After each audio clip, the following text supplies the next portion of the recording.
السلام ورحمة الله وبركاته. ازاي حضرتك يا استاذتي؟ اخباري حضرتك ايه؟ الحمد لله رب العالمين، الحمد لله. النهارده بقى قلنا ايه؟ بدنا نروق كده ونتكلم في حاجة جميلة وحلوة اللي هي ان شاء الله الموضوع بتاع النية. بدء كده زي ما كل مرة بنقول، ما معنى النية في الفقه اصلا؟ النية في الفقه وفي اللغة اصلا هي القصد، عزم القلب على شيء معين، أوكي. طاعة او شيء حتى معصية وهي محلها القلب. اوكي. يبقى النية محلها القلب. محلها القلب. النية ان هي انا ناوية اعمل حاجة، قصدي ان انا بقوم بالعمل ده بقصد كذا. ايوه صح، بس اساسها القلب. القلب. يعني هو السؤال الثاني اللي هو هل النية لازم تتقال باللسان ولا مكانها القلب؟ مش لازم تتقال باللسان. لا بس التلفظ باللسان ميزته حاجة ان هو بيبقى استحضار للقلب. اوكي. يعني ازاي بستحضر؟ لما بقول بلساني بستحضر قلبي معايا. لذلك احنا دايما نقول جددي النية. يعني ايه جددي النية؟ ايوه. انا بعمل حاجة قد يكون، لان احنا عندنا يا اماني في كيرف الايمان، ممكن كيرف الايمان يعلى وكيرف الايمان يزيد. طب أيوة. امتى بعرف ان هو يزيد ويعلى؟ لو انت عباداتك العبادات اللي انت بتعمليها اتقلبت لعاده، عادي الظهر ادن يلا هروح اصلي كده، مش مستحضره نيه ان انا هقف قدام ربنا او كده، اعرف ان كيرف الايمان بيقل. بقيت اعمل الحاجه حتى زي ما تقولي عامله زي الاله، عامله زي المكنه. بعمل الحاجه وانا مش مستشعره باي شيء. بيدن الاذان بروح اصلي ماشي، لكن مش مستشعره، ده ايماني بيقل. لكن امتى الايمان بيزيد؟ لما عاداتي تبقى عباده، كل حاجه بتستحضري فيها النيه. حتى لو انت رايحه تنامي في رمضان، انا هنام الظهر علشان اعرف اقوم قيام الليل. تخيلي ان انت فتره النوم ديت اكنك في عباده. ما شاء الله. استحضرتي النيه. انا رايحه صله رحم، انا رايحه ازور عمتي، لا بس انا مستحضره صله الرحم عشان كذا وعشان كذا وعشان هي عيانه وعشان كل ده استحضارك للنيه. ده بيعلي الايمان اكتر، بيعلي الايمان وبيبقى ليه ثواب. يعني انا دلوقتي داخله اكل، فانا دلوقتي داخله اكل بنيه ان انا بحافظ على نفسي وبحافظ على صحتي، لان دي امانه ربنا سابها لي زي ما قلنا امبارح. فهل ده باخد عليه ثواب؟ طبعا بتاخدي ثواب. ما شاء الله. ما شاء الله. ما شاء الله. وانا برضو وانا داخله انام بقول انا داخله انام علشان اخد قسط من الراحه، علشان اقدر اشتغل بكره واقوم عملي وانا فايق مثلا. ممكن كل حاجه فايده. ما شاء الله. حتى لما بيفيد نفسه دي منتهى الفايده.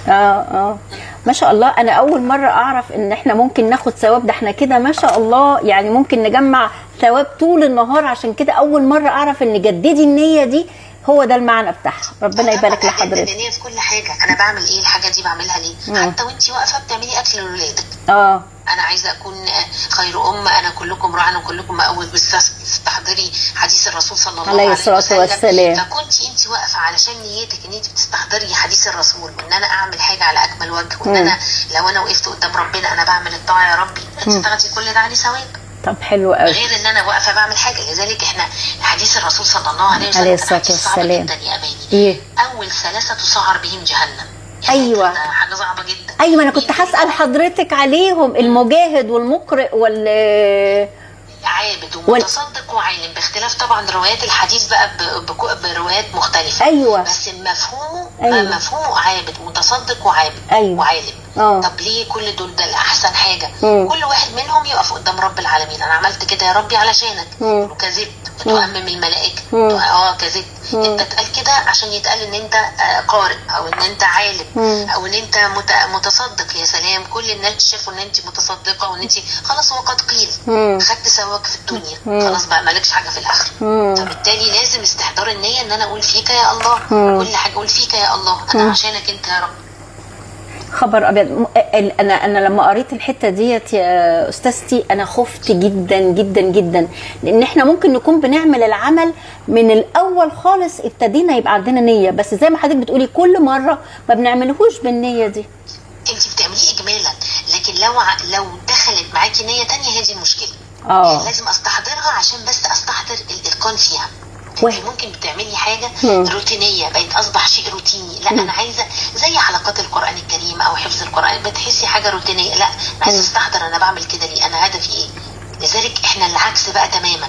لو تخيلي النية عقدتيها وما قدرتيش تعملي الحاجة، أيوة. كرم رب العالمين سبحانه وتعالى ان يديني النية، يديني الثواب حتى لو ما عملتهاش. الله الله. يعني لو نويتي وعزمتي شيء كويس تعمليه الله، وحبسك العذر، على فكرة ده دليلها من القرآن والسنة. الله اولا الله. من القرآن الكريم رب العالمين سبحانه وتعالى في نزلت ومن يخرج من بيته مهاجرا الى الله ورسوله ثم يدركه الموت فقد وقع اجره على الله. الآية دي نزلت باختلاف طبعا اسباب نزولها، باختلاف الروايات للمفسرين، بس يعني مفادها واجمالها ان في واحد يعني خلاص الرسول صلى الله عليه وسلم قال لكل اهل مكة اللي مسلم طبعا وخايف على دينه يهاجر المدينة، فقال والله ليس لي عذر احملوني لرسول الله. كان كبير في السن واختلفوا بقى باسم هذا الصحابي، فمات في الطريق فلا حصل ولا وصل، يعني قالوا يا خساره ما حصلش بقى ثواب الهجره. واذا بالايه دي تنزل يعني التطيبه اللي خاطر هذا الرجل والتطيبه اللي خاطرنا احنا كمان،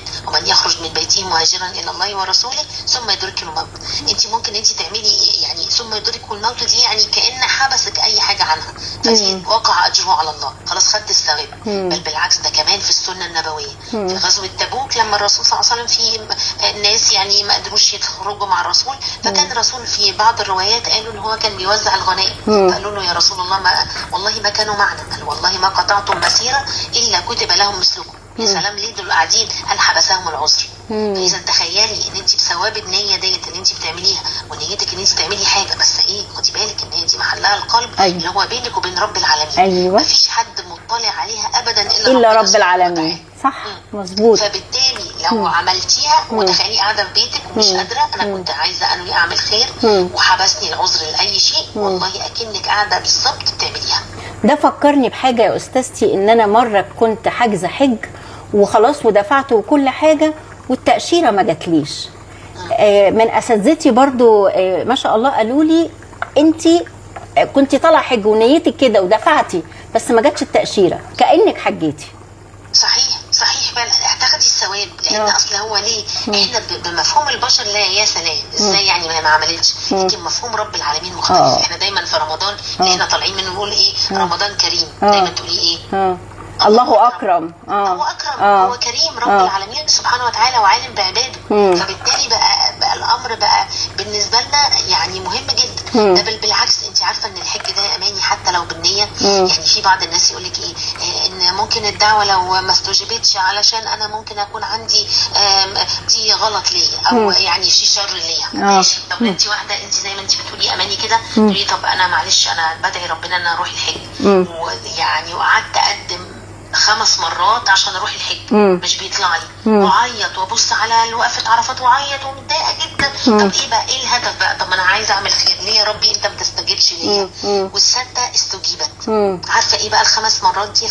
لعله خير، لعل كل مره انت نفسك تنوي وتروحي وتحصر ان كل الناس هناك وانا لا، كل مره بتاخدي ثواب الحج. الله. فيبقى خير ولا مش خير؟ الله خير طبعا خير طبعا خير. لذلك ابن القيم يقول كلمه جميله قوي، يعني ما اغلق الله بابا لحكمه الا فتح بابان برحمه، منها الباب الرحمه ان انت يديكي الثواب حتى وانت قاعده في بيتك، فدي رحمه، ده منتهى الرحمه.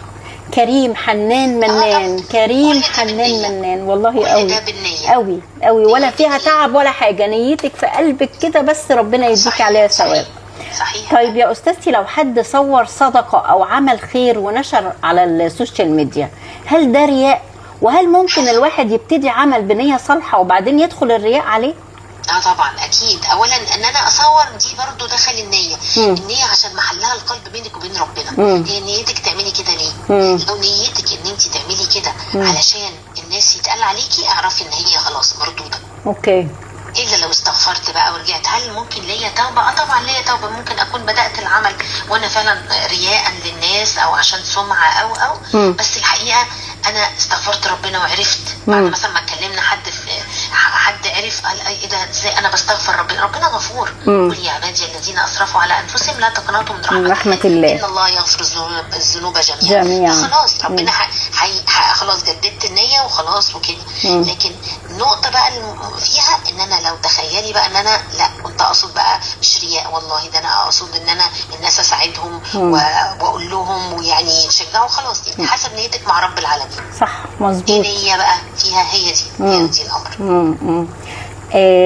طيب لو انا بعمل طاعه ولما الناس بتشوفني بفرح او بحس ان انا مبسوطه بمدحهم، ده رياء؟ لا مش رياء. هي الواحد بيحاول طبعا ان هو يفرح علشان هم بيقولوا عليا كويسه، فانا هخجل بعد كده لو ما عملتهاش يبقى فيها مشكله. لان هي علاقه حساسه وشعره بسيطه جدا بيني وبين رب العالمين سبحانه وتعالى، والاخلاص في الطاعه. لان الاخلاص ده مهم جدا، مهم جدا. الرسول صلى الله عليه وسلم في احد الاحاديث لما بيقول لنا في موقف من مواقف يوم القيامه ان رب العالمين تعرض عليه اعمالنا فيقولوا اقبلوا علي هذا واطرحوا عني هذا للملائكه، فيقولوا يا ربي ما وجدنا فيها الا خيرا، هذا العمل كان لغيري وانا اليوم اغنى الاغنياء عن الشرك. مش عايز حاجه فاحاول دايما ان انا اصلح النيه. لو انا فرحانه ان انا ساعدت الناس دي حاجه كويسه، لكن فرحانه ان انا بنفسي وان انا ما فيش قدي وما فيش مش عارف ايه والله وهم بيشكروا فيا، بيدخل فيها بقى. لا المقصود ان انا فرحت ان الناس شافتني ان انا بعمله علشان هتعمل زيي. لو هتعمل زيي طبعا لا ده دي حاجه كويسه، دي كويسه، دي حاجه كويسه قوي. لكن لو فرحت علشان انا هيقولوا عليا هي دي النقطه، هي دي النقطه. هو في حته كده فيصل كده، ازاي الواحد يعرف اصلا ان نيته صادقه؟ ايه في علامه كده، في علامه علشان ما اوصلش يتساوى المدح مع الذم. اوكي، لو حد ذم فيكي ولا فارقه معاكي، أيوة. لو حد فضحكي ولا فارقه معاكي. الله. اصل انا عايزه ربنا عارفه دايما يشبهوها لنا علمائنا بايه اماني. لو انت بعد الشر مثلا واحده ابنها قاعد عيان وقاعده طول النهار طول الليل بتعمل له كمادات، هل ينفع ان هي تروح تخبط على جارتها وتعاتبها وتقول لها هو انت ليه ما عملتليش ما شكرتنيش عشان ابني؟ لا صح. عبس طبعا، صح عبس. ليه؟ عشان بعمله لابني. لو انا بعمل حاجه لله هيتساوى عندي المدح والذم ولا فارقه معايا.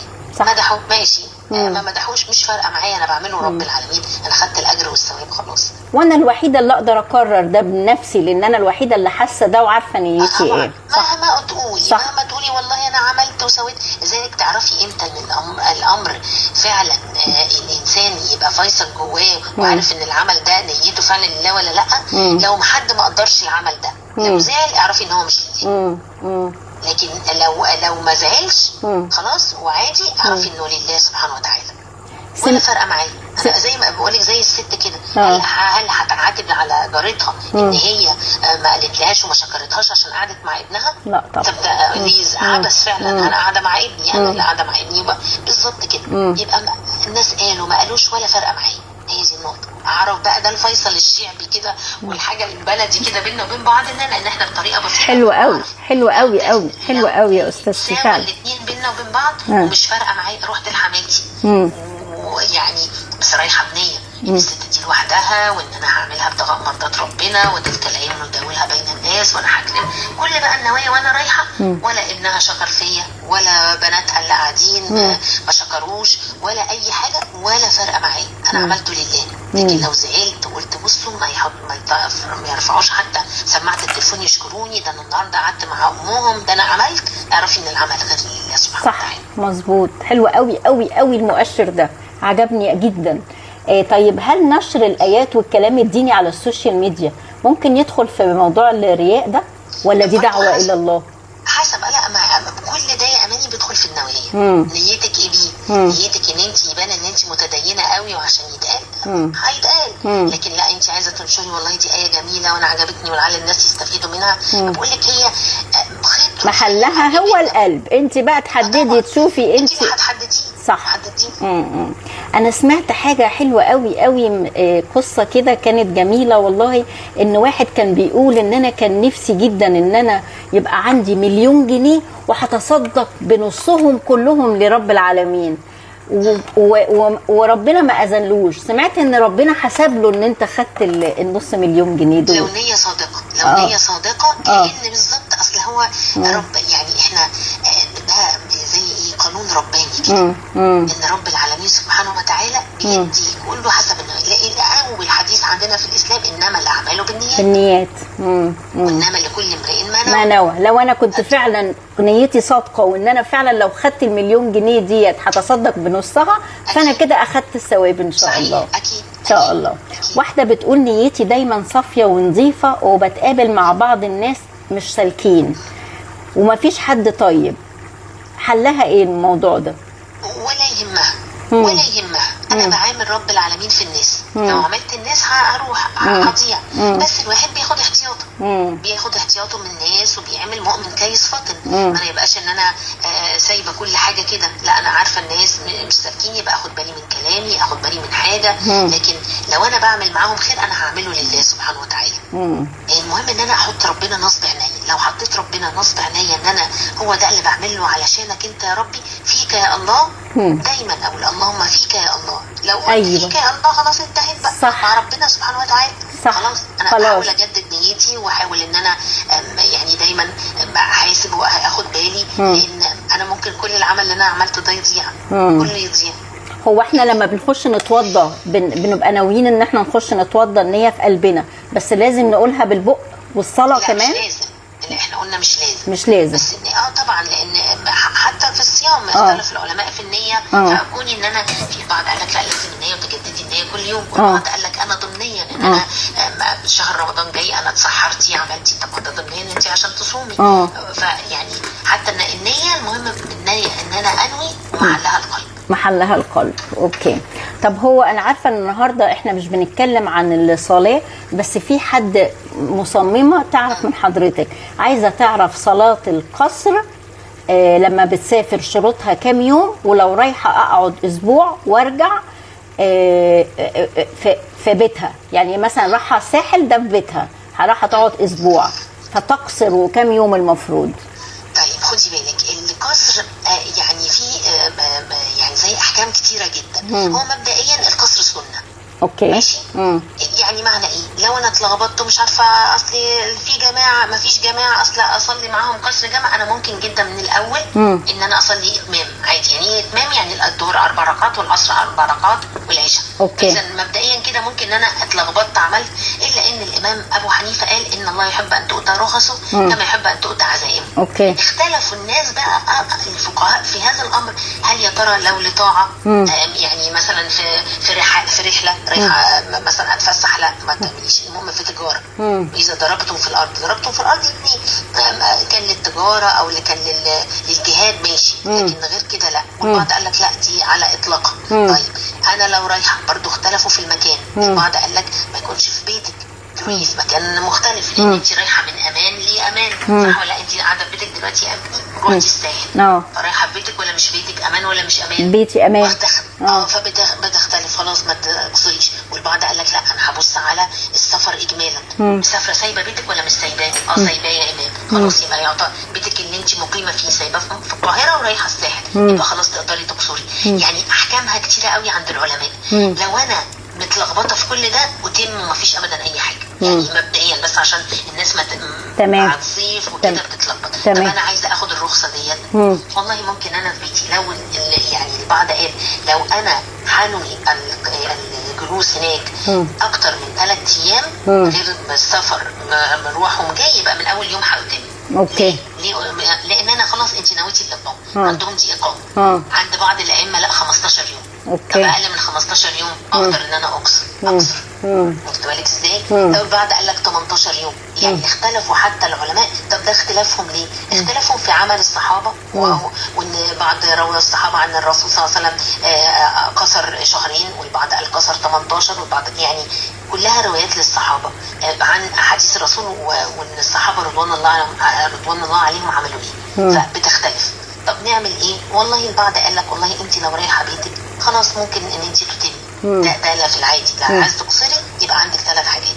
3 ايام لو انت ناويه فوق ال3 ايام واصلا منهم غير اليوم السفر والرجوع، يبقى هتتمي من اول يوم. طب فوق لا قال لك لا لو قاعده 15 يوم ناويه 15 يوم تتمي من اول يوم، لكن اقل من 15 يوم رايحه اسبوع وجايه ممكن تقصري. اوكي. فالموضوع فيه نوع من انواع السعه. بس هو من باب التسهيل انا كنت سمعت من حد يعني شيخ جليل كان قايل ان هو طول فتره الصيف كان بيكلم شباب يعني، فقال لهم طول فتره الصيف ممكن تقصروا وتجمعوا علشان ما يبطلوش صلاه. بصي خدي بالك هي دي ليها ضوابط معينه. ضوابط ان انا ما اكونش مستقره في مكان، واخده بالك ازاي؟ ومن اصل كده كده احنا هنصلي، يعني احنا ممكن ان احنا نقول للشباب ايه، خلاص لو انت بتصلي سنه ما تصليش، لكن كده كده انت هتصلي. يعني اللي يخلي حد هيصلي 2 هيصلي 4، مش هتاخد دقيقه. يعني واخده بالك ازاي؟ يعني احنا الصلاه اسهل حاجه فيها ان هي يا ستي 4 ركعات بصوره صغيره، مش هتاخد دقيقتين والله. انت عارفه، انت لو حسبتي ان لو اي حد فينا صلى ال4 ركعات بصوره صغيره اول الاذان، والله على اخر الاذان هيكون في التشهد.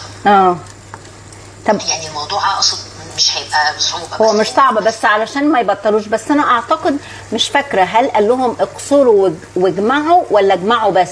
يعني قال لهم وانتوا نازلين البحر صلوا الظهر والعصر، وبالليل لما ترجعوا صلوا المغرب والعشاء. عند بعض الائمه عندهم ان احنا ممكن احنا نجمع بين الصلاتين، بس بشرط ما يكونش عاده.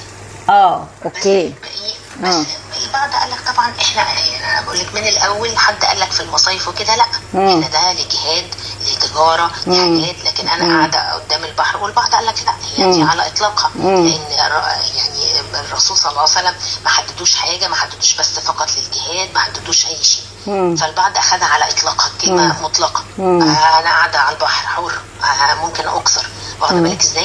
لكن في الاساس لو احنا متلخبطين واحكامها كتيره، وايه اللخبطه ديت، واكسر ولا ما اكسرش، طب لو لقيت حد يا ترى بيصلي جمع بيصلي اتمام، يا ترى اعمل ايه؟ كل الهيصه ديت اقول ان انا هقدم الصلاه مفيش ابدا اي حاجه. طب وحديث الرسول ان الله يحب ان تؤتى رخصه، ستي ممكن اخد رخصه في اي حته في حاجه ثانيه. يعني اقصد الموضوع بيبقى ابسط من البساطه. صح.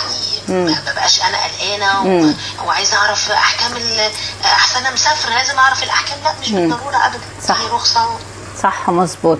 طيب هو انا كنت سمعت مره برضه على حكايه النيه، لو في 2 سلايف، يعني ده كان مثل كده، 2 سلايف دي هتعزم اهل جوزها في رمضان على الفطار، ودي هتعزم اهل جوزها على الفطار في رمضان. واحده منهم كانت عايزه تعزم اهل جوزها عشان تكرمهم وصله رحم، والتانيه قالت انا هعزمهم علشان ابين انا بعمل ايه لسلفتي. دي طبعا دي اخذت وزر ودي اخذت ثواب.